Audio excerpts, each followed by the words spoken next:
Yes, good afternoon, YouTube. This is your host, Mike Willie. I have a special guest today, Dr. Kurz. Would you like to introduce yourself and tell them what it is that you do? Sure. Like you said, my name is Dr. Jasmine Curious. I am a psychiatrist and the CEO of Align Cognition Healthcare Services PC, and we are a psychiatric facility that provides psychiatric evaluations, medication management, and psychotherapy, as well as online cognitive and psychological assessments. Awesome, awesome. Now, can you explain to the audience your journey? It was a sort of a different journey than a lot of people take. It seems as if you took a risk on yourself when that's not the most popular thing to do in today's world. Can you explain to the audience? Yeah, that really has to do with the fact that most people are not willing to quit their job to bet on themselves or to start a practice. And that's exactly what I did last December, actually, this December in 2021. I decided to leave my very, we can almost say, plush.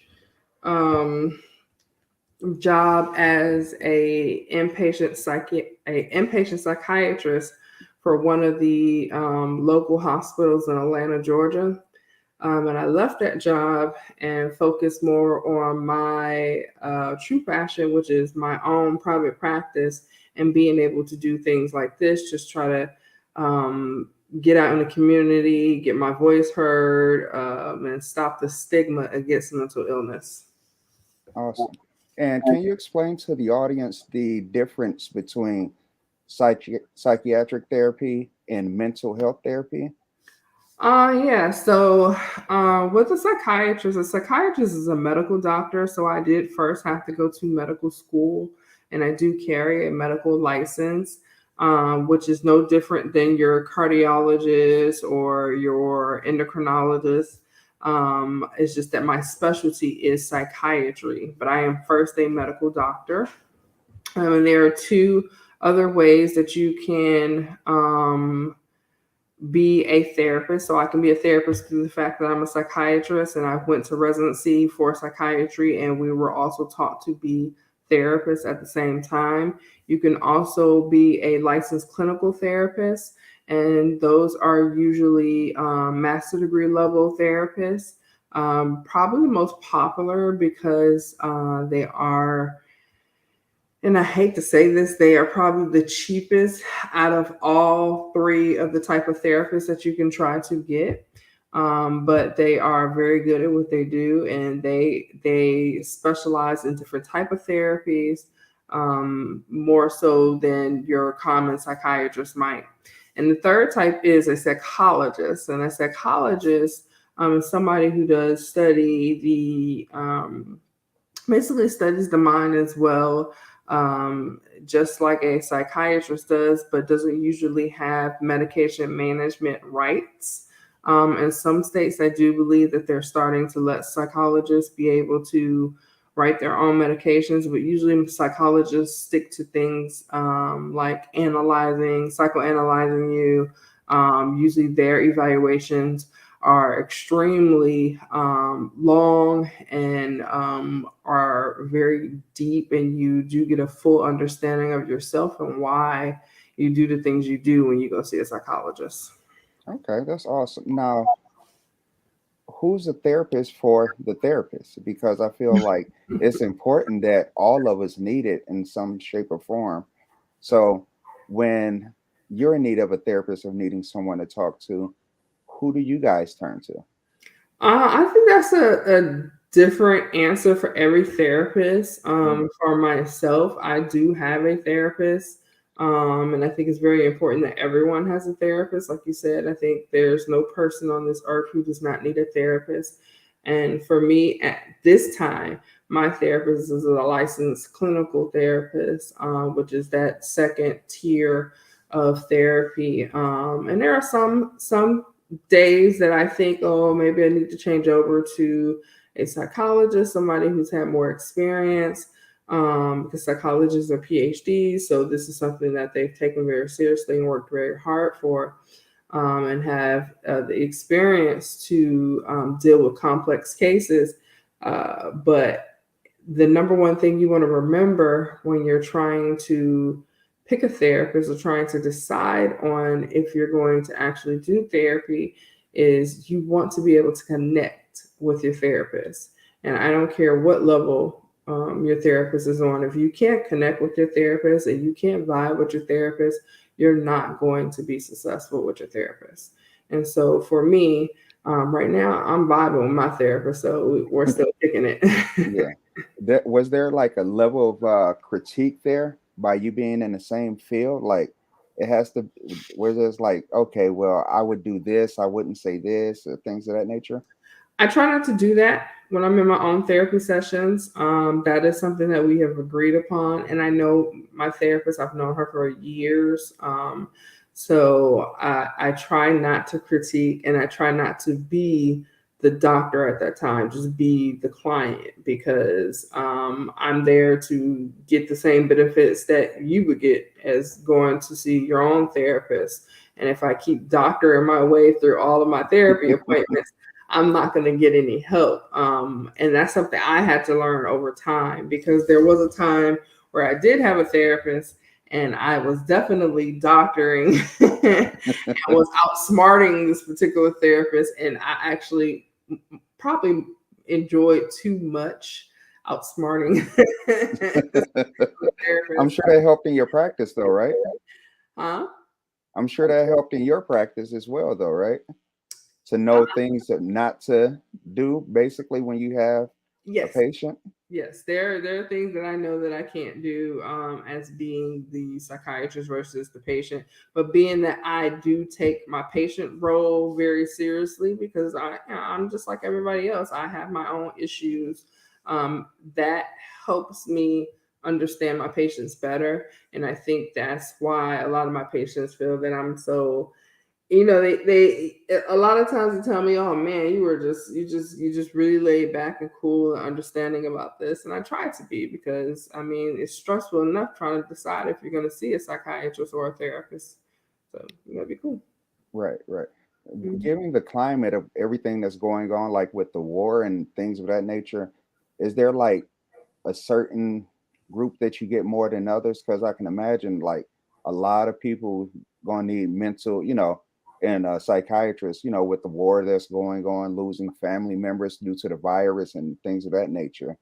Do you get more patients from those walks of life as opposed to anything else?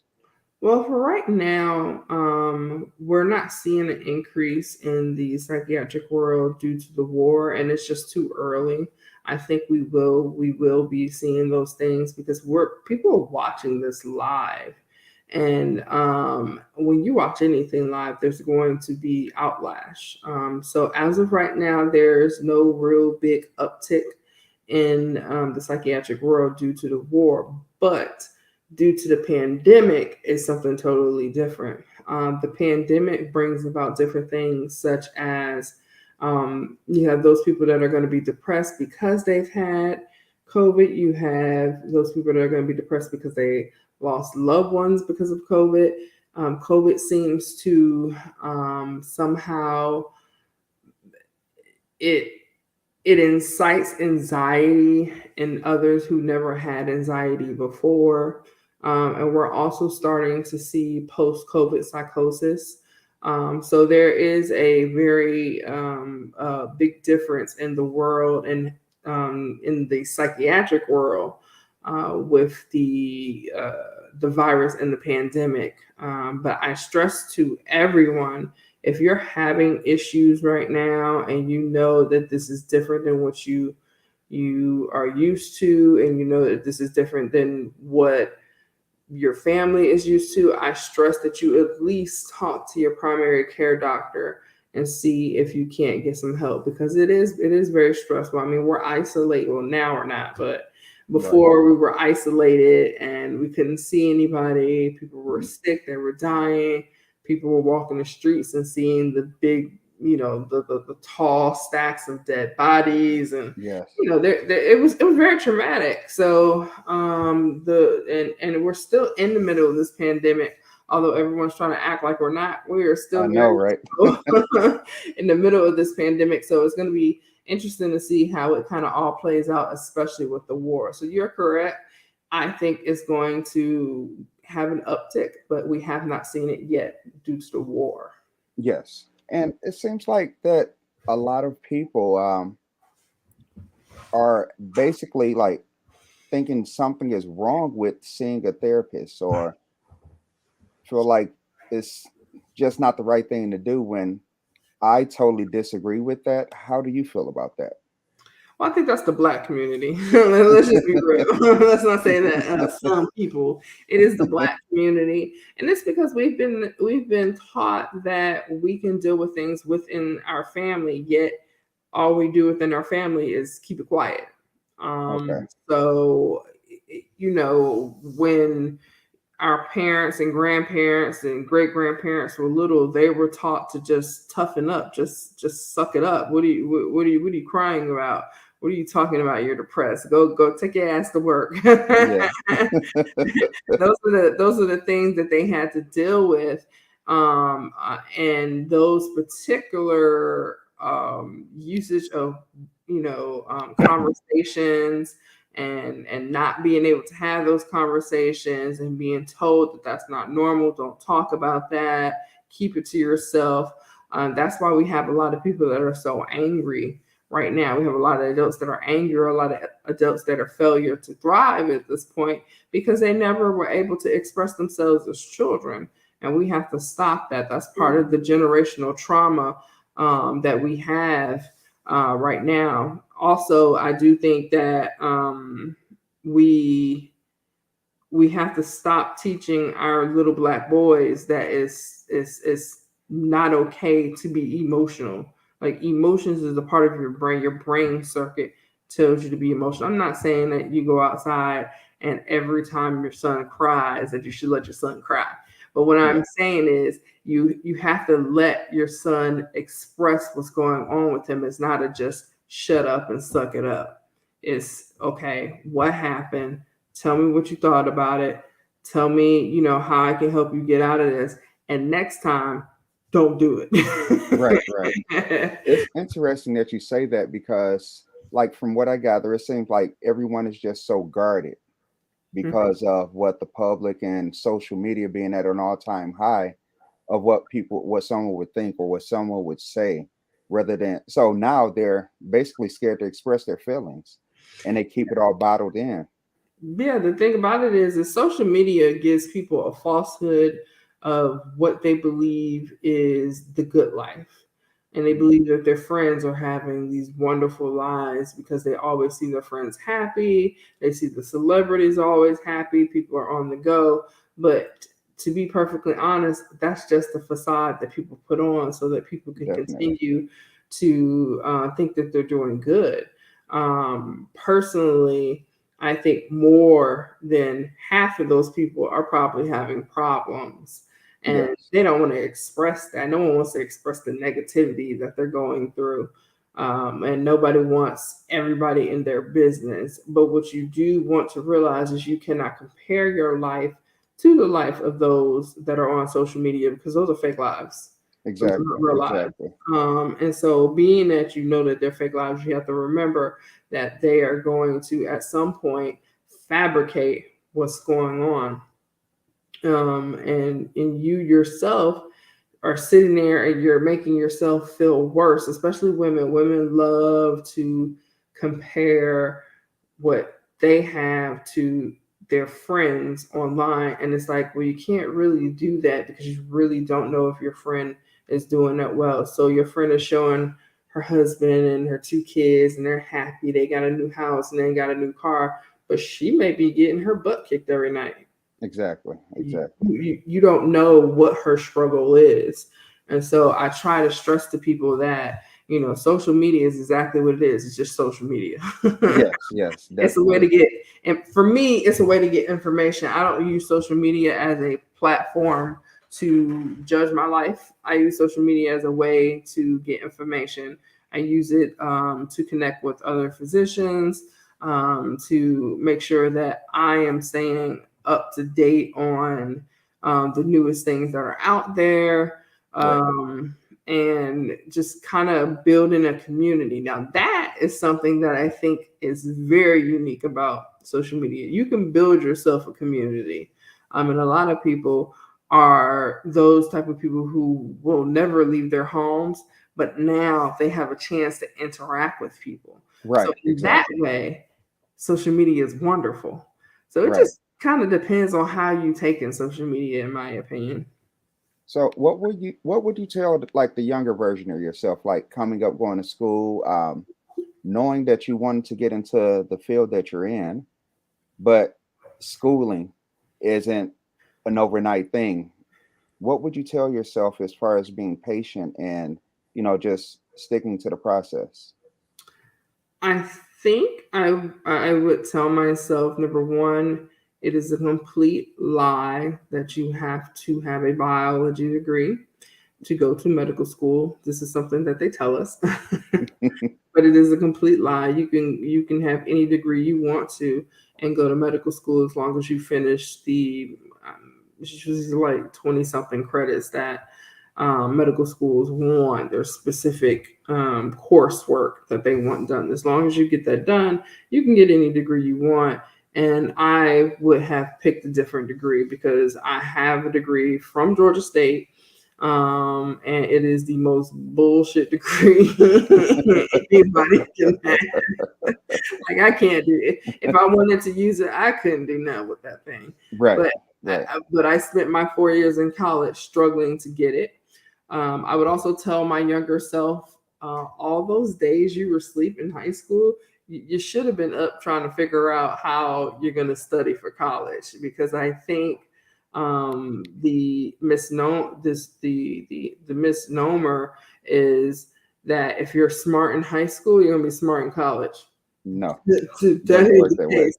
And I learned that the hard way. Yeah. College kicked my butt when I first got there, and I like I said, I literally probably slept through high school and still ended up with like a 3.87 because I was smart.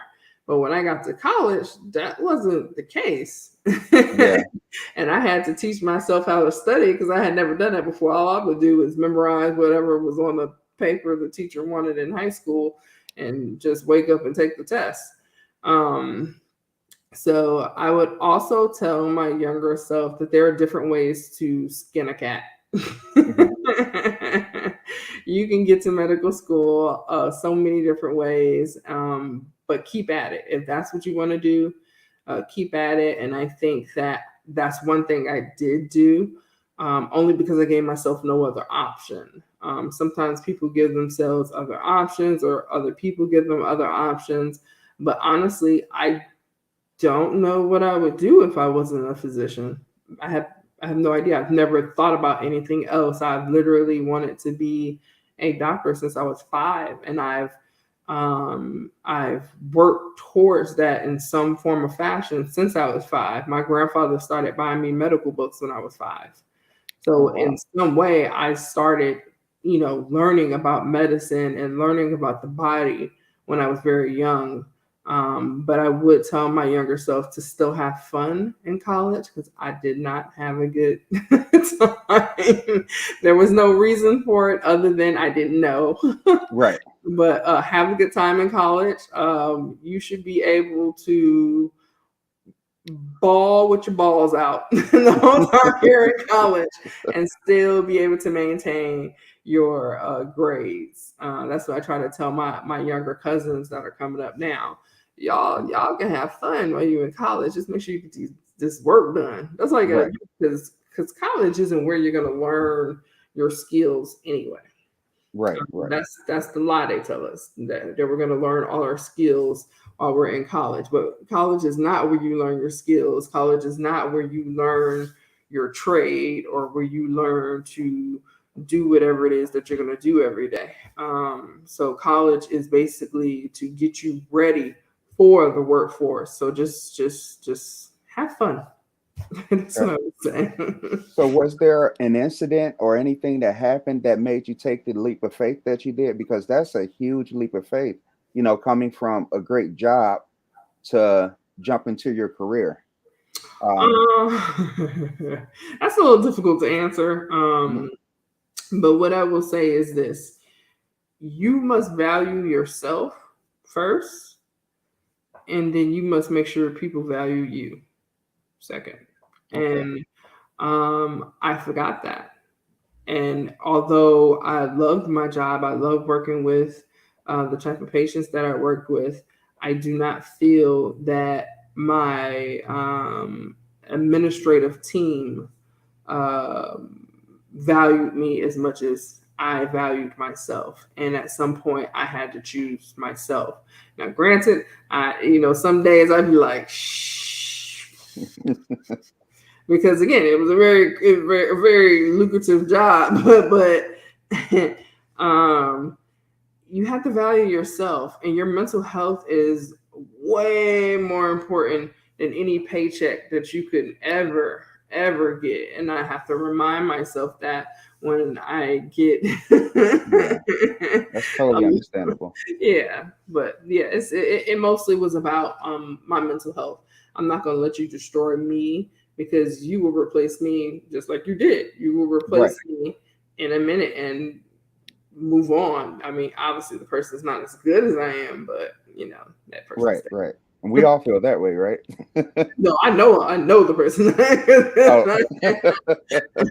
I mean, I did a very unique job. Most people aren't capable of doing that, especially not as long as I did it. I took care of the high acuity all male unit. So basically, think naked men banging their heads against the wall, talking to oh wow. themselves, throwing their shit, assaulting my nurse practitioner, who is also female, and still having to try to figure out what's wrong with this complex case.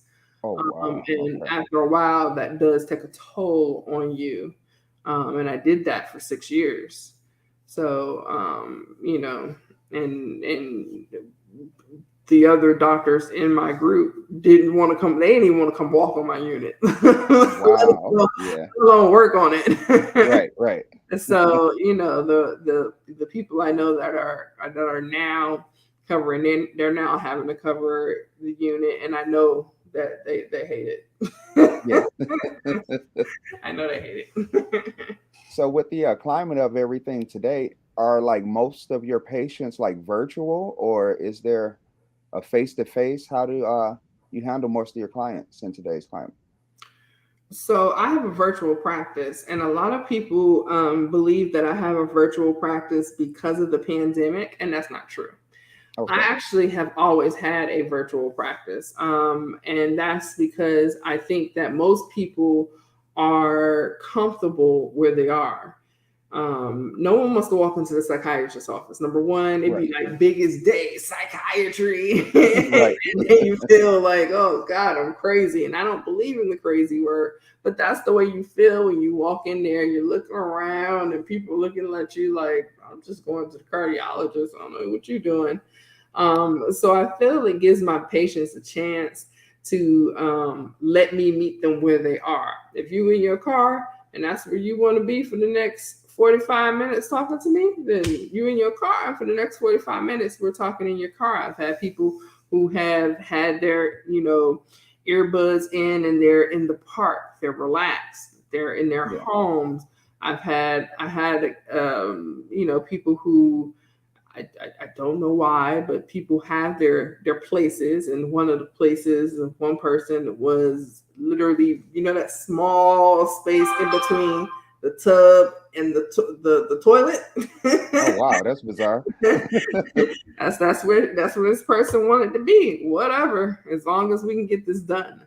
Right. So I don't care where you are, as long as you can get it done. And plus, it gives people a chance to talk to me during their lunch breaks. Gives them a chance to talk to me on their way home, or as soon as they get to their home, before they start, with their regular lives. So I think that virtual option just gives them a extra sense of security and help. Although I Yeah. don't think everybody sees it that way because we've been conditioned to think that we need to walk into a doctor's office, that the doctor needs to see us. Why do I need to see you? I don't need to touch you. Right. And then I don't need to touch you. If you have a chest pain, bro, I'm calling 911. I don't. Right. Exactly. We don't want to know if my CPR is active or not. It is, but we don't want to Right. know that.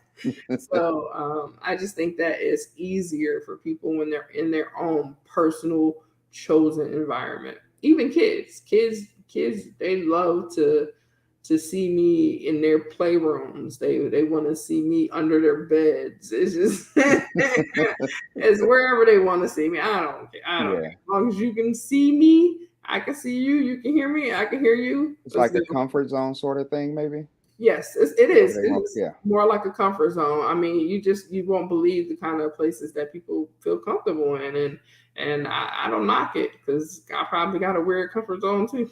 Right. Right. Yeah. You would think that the life of a mental health therapist and psychiatrist is busy on a day to day. Is it like extremely busy? Are you like always booked? Being that my practice is fairly new in the sense of being active. I've had to practice for a few years now, but I wasn't active with it. And being that I'm putting the energy into it now, it is on and off as far as when it's booked and when it's not booked. But there's going to come a time where it's going to be completely booked, and I'm not worried about the downtime that I have now. Right.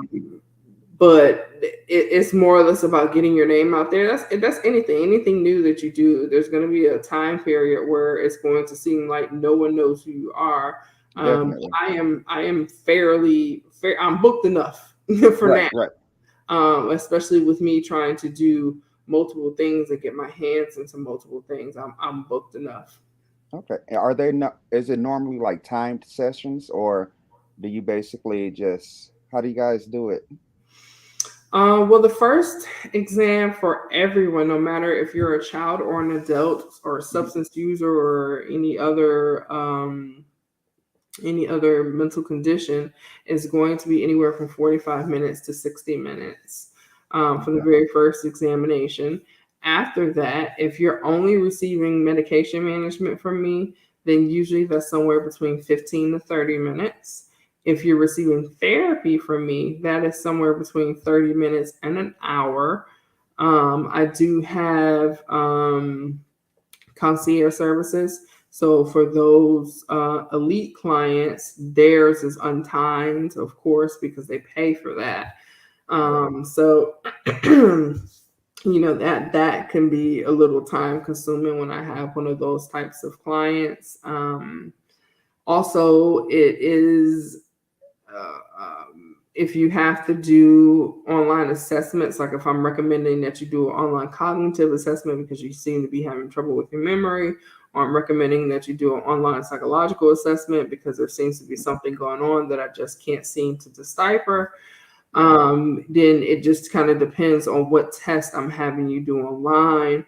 But for the most part, everything I do is an hour and under. If we spend more than an hour together, you getting on my nerves.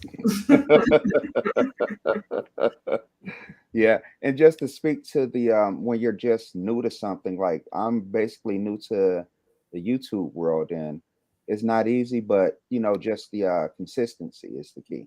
It's the consistency. And especially in your field, the world needs you. Hmm.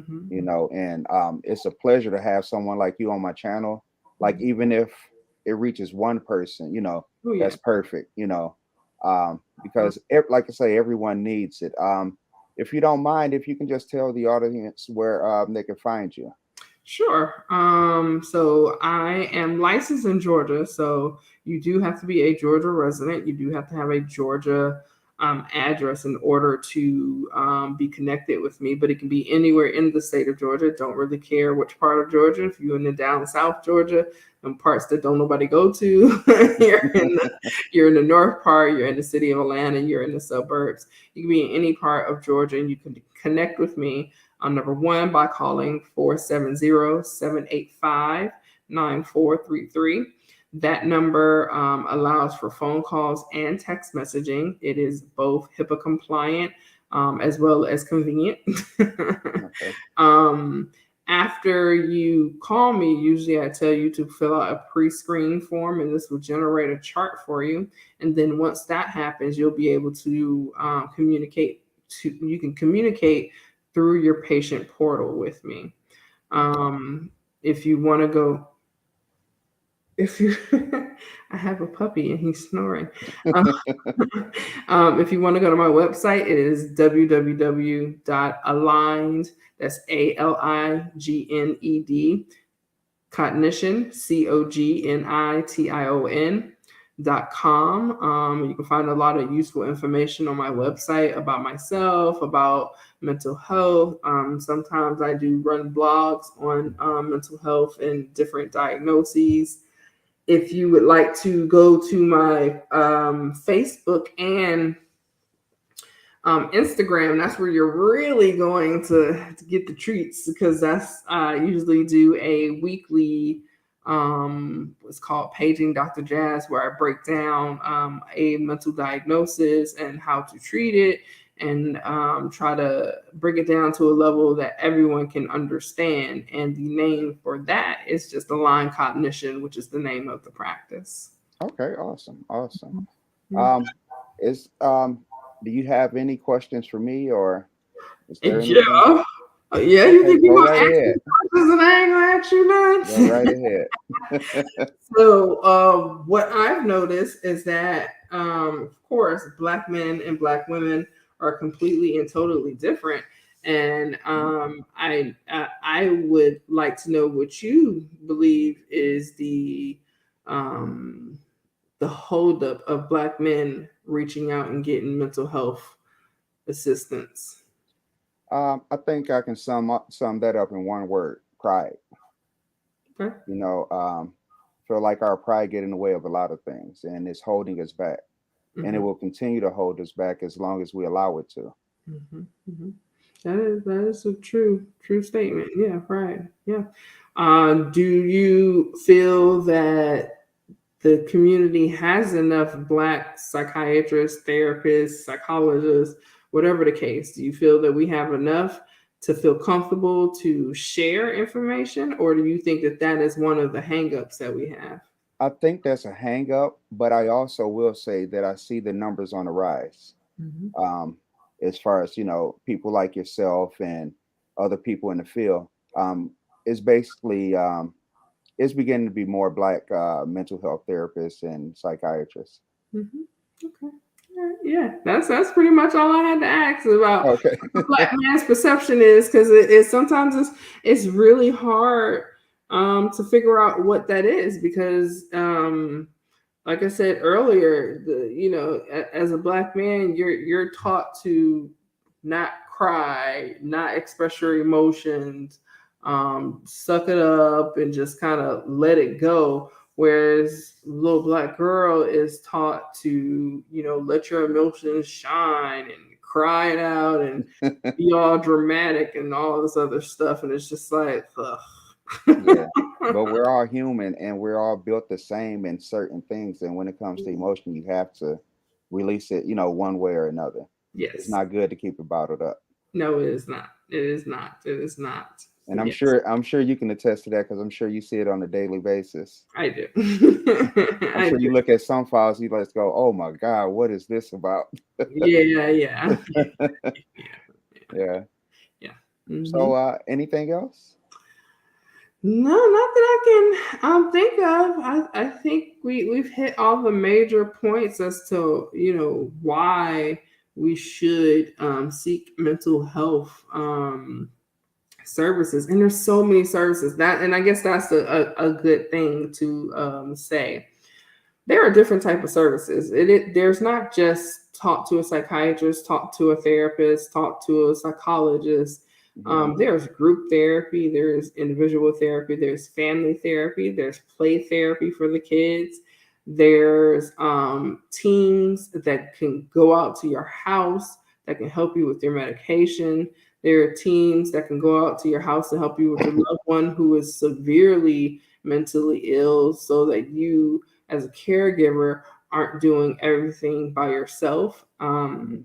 If you feel unsafe, or if you know of someone who feels unsafe, calling 911 or getting them to the nearest emergency room is also helpful. Just make sure that you tell 911 that this is a mental health person, so that these police officers don't come out there wanting to blaze. Right. If you want to tell them to send the sensitive cops. Right. um, and they usually take them to an emergency room, and once it's from the emergency room, they go to a psychiatric facility.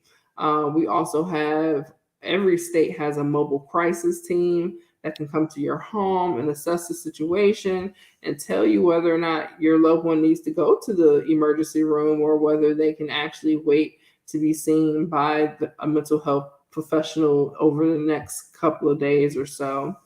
The mental health hospitals, let me tell y'all better stop playing and going to the emergency room talking about you want to kill yourself, and all you trying to do is get away from your girlfriend for the night, because they're gonna lock your ass up inside the mental Right. health hospital for 3 to 7 days. It is not a joke. Do you feel like a lot of people be in denial constantly? Oh, nothing's wrong with me, even when their loved ones tell them to seek help. Denial is twofold. Denial is I don't see it, and denial is I don't want to deal with it.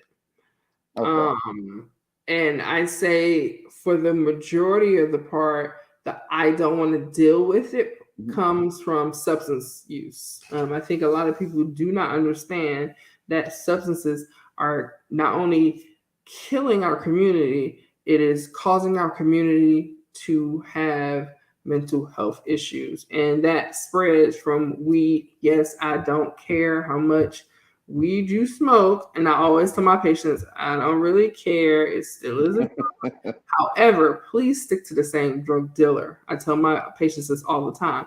Don't switch drug dealers. Don't smoke your boy's stuff. Don't do none of that, because that is what leads to the psychosis, because you're not used to what your friend's weed is grown in. Right. Right. So you got to Exactly. stick to the same drug dealer. Um, Right. and I try to, I'm a realistic psychiatrist. I don't think you're going to stop doing cocaine or opioids or crack or anything like that just because I said so. So I Right. try to teach safe ways to do it. I try to, give my patients the needle programs, or give my patients, tell them, you can't tell me you can't get clean water because they sell a big gallon of water at the dollar store. Right. I need Exactly. you to take 6 of the $5 that you're gonna spend, and I need you to buy some water. And they sell spoons in there as well. Well, it might be $12 now. Inflation has kicked in. It might be, but the point is that you can get these things, you have access to it, so that you Right. don't make yourself sick. But I do believe that most of the time when people are in the denial stage, that's I don't want help, that's usually the substance abuser. The denial stage, I don't see it, is usually just your common person who's just angry. And nobody wants anyone telling them that they're doing something wrong. That's Right. just, nobody wants Right. I that. agree. I agree. So yeah. Mhm. Like a lot of like I say, the whole pride thing. I think that like you was mentioning black men, I think we just need to take better care of ourselves. Mhm. Even like going to the doctor, it's just so much that we don't value as far as our health, Mhm. whether it's physical health or mental health. Mhm. And I really appreciate people like you bringing everything to the forefront. My question to you: have you ever thought about expanding your practice to anyone outside of the state through virtual? Yes, I have thought about that, and this probably was a really good time during the pandemic to do so. Hmm. But I just didn't. Yes. But yes, I have thought about it, especially the surrounding states that I'm in, because there are some state regulations that say that I do need to see certain patients in person. So you don't want, you don't want Oh me to yeah. have a license out in California, and then I have to fly all the way out to California to see 2 people. I'm not Right. gonna do that. I'll do that for my concierge service, but I'm not going to do that for anything Is else. this something that would allow you to do strictly virtual out of state? Yeah, you can. For the time being that we're in the pandemic, a lot of the state regulations have been loosened. Hmm. But as we go back to normal, um, Whatever that is. be yeah, it'll be interesting to see, how many of these state regulations go back to where you can't have these multiple license in several different states. But it is something that I'm considering getting some other licenses in other states. But first, I got to get Georgia under control. Right, right. That's awesome. Mhm. Well, I want to take time to I thank you. I really appreciate you. Anytime you want to go on, I'll be more than happy to help you. Thank you. I Um, appreciate it. is there anything else you would like to say to the audience before we conclude? No, just take care of yourself and know that there is nothing wrong with seeking help. And my favorite line that I tell people is the only difference between you and the person that you perceive as doing well is coping skills. Mm, So please go get you some coping skills. absolutely, absolutely. And I wish you the best, and I know you're going to be great. And above all else, the world needs you. You, Please keep up the good work, and hopefully, I'll see you back soon on the channel. yes, thank you so much. Absolutely. Thank you so much. You have a blessed day. You too. Bye bye. Thank you. Bye bye.